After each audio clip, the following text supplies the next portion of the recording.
Nearly 5 kilometers beneath the Atlantic, a deep-sea drone has captured footage that chills even hardened researchers at the Bismarck wreck, one of World War II's most infamous battlegrounds, and the final resting place of over 2,000 men. For decades, historians argued that British firepower alone doomed Hitler's prized battleship. But now, high-resolution scans and eerie new video unveil scarred armor, shattered compartments, and clues that reignite an old debate. Did Bismarck's crew scuttle her to deny victory, or was she torn apart by overwhelming force? The evidence is changing what we thought we knew. So how does cutting-edge technology finally reveal the truth about her final moments? No diver can reach the Bismarck. Nearly 5 kilometers down, the rules are strict. Look, record, but never disturb. International law treats sunken warships as sovereign territory, and Germany's stance is clear. The site is a war grave. No relics, no salvage, nothing taken, only documentation allowed. That means every expedition must rely on remote tools, not human hands. The remotely operated vehicle, or ROV, is the workhorse here. Wrapped in thick titanium, it shrugs off the crushing pressure and glides above the wreck on soft thrusters. Its cameras and sensors do more than just capture the ghostly silence.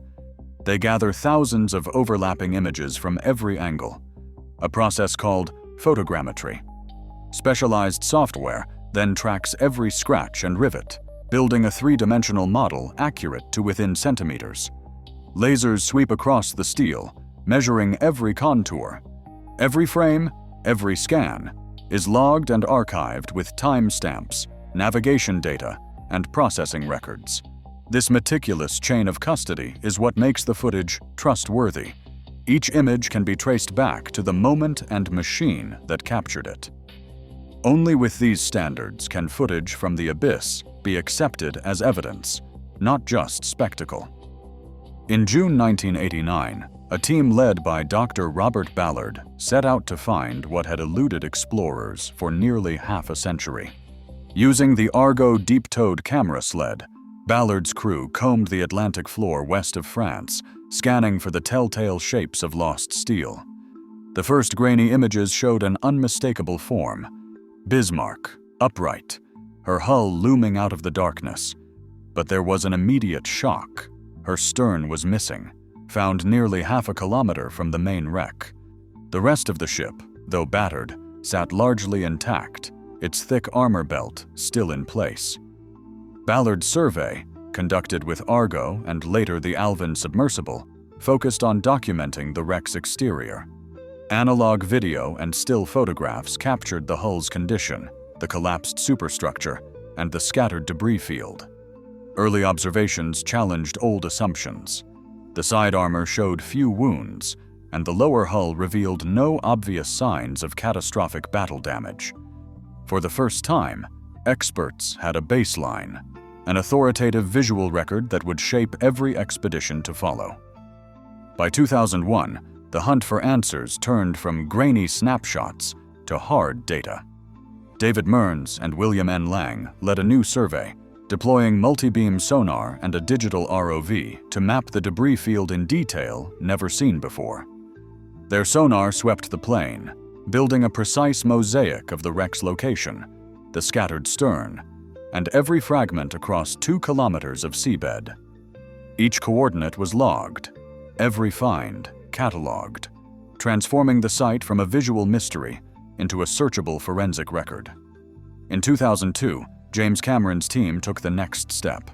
Using the Mir submersibles and custom ROVs, they sent cameras deep inside the hull. The footage revealed only 2 confirmed penetrations through the Bismarck's main side armor, both above the main deck, far fewer than many had expected. Most of the gashes and hull tears below the waterline matched the signature of seabed impact, not battle damage.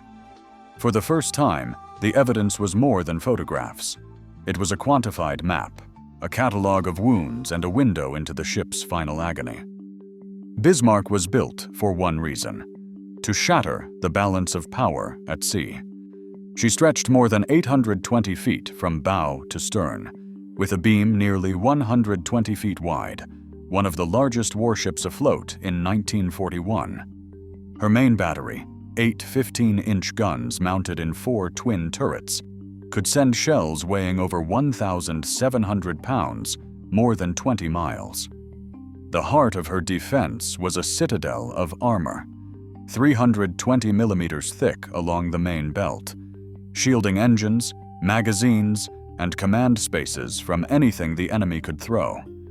Even her decks were layered with steel, designed to resist plunging fire from battleships and bombers alike. But Bismarck was more than just a fortress. She was a weapon of strategy. Operation Rheinübung sent her into the Atlantic with a single mission: hunt Allied convoys, cut Britain's supply lines, and force the Royal Navy to spread thin across thousands of miles. In Berlin, she stood as a symbol of German ambition. To London, she was a threat that had to be destroyed at any cost. The chase that followed would become a test of will, technology, and resolve for both sides. At dawn on May 24, 1941, the Bismarck and her consort Prince Eugen met their pursuers in the icy waters of the Denmark Strait. The British battlecruiser HMS Hood, pride of the Royal Navy, led the attack. Hood's guns roared first, but Bismarck's reply was devastating. A single 15-inch shell, fired from over 10 miles away, found its mark. It plunged through Hood's thin deck armor and detonated in the aft magazine. In seconds, a massive explosion tore the ship apart. Hood broke in two and vanished beneath the waves, taking 1,415 men with her. Only 3 survived. The loss stunned Britain. In London, flags dropped to half-mast. Churchill and the Admiralty demanded vengeance. Every available ship and aircraft was ordered to hunt Bismarck down. The chase was no longer just a naval engagement. It was a matter of national honor. The destruction of Hood turned the Atlantic into a battlefield and made Bismarck the most wanted ship in the world. On the evening of May 26, 1941, a squadron of swordfish biplanes from the carrier Ark Royal braved wind and spray to hunt the Bismarck. Their torpedoes were slow, but that made them nearly impossible to shoot down. One torpedo struck home just aft of the armor, jamming Bismarck's rudder hard to port. The steering gear locked, and every attempt to regain control failed. The ship could only circle, unable to escape or maneuver.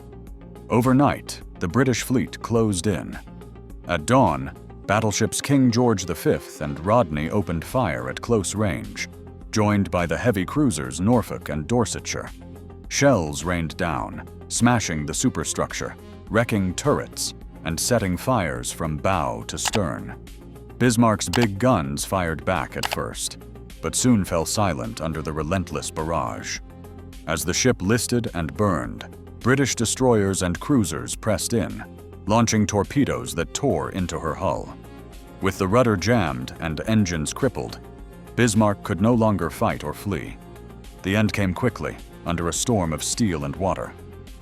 Gerhard Unach, the Bismarck's chief engineering officer, survived the sinking, and later described what happened below decks as the ship died. According to his testimony, demolition charges were set in the machinery spaces, each with a 9-minute fuse. As the order came to abandon ship, crew members opened the seacocks and vented the fuel and ballast tanks, letting seawater rush in. Unach recalled the deliberate steps: explosives wired, compartments flooded, every measure taken to deny the ship to the enemy. In those final minutes, scuttling wasn't an accident or a rumor. It was a coordinated act, carried out under fire to ensure Bismarck would never be captured. Unach's words carry the weight of a man who was there, standing in the heart of the ship as it filled with water and time ran out.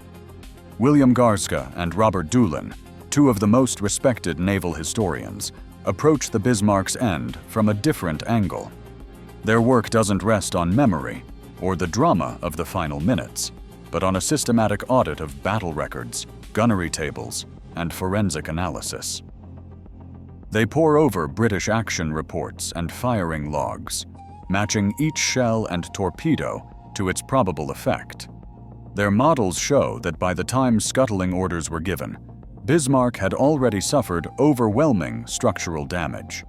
Her superstructure shattered, her machinery spaces battered, and flooding advancing from multiple hits. Garska and Doolin argue that the cumulative effect of hundreds of shells and several torpedoes made survival impossible, regardless of what the crew did next.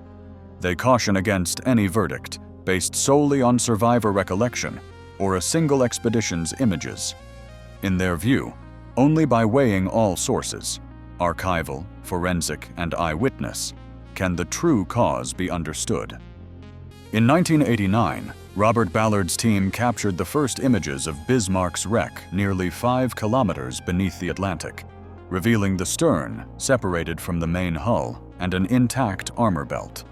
Later, high-resolution mapping in 2001 and interior footage in 2002 documented only 2 confirmed penetrations of the main side armor, both above the main deck, and multiple lower hull gashes linked to seabed impact.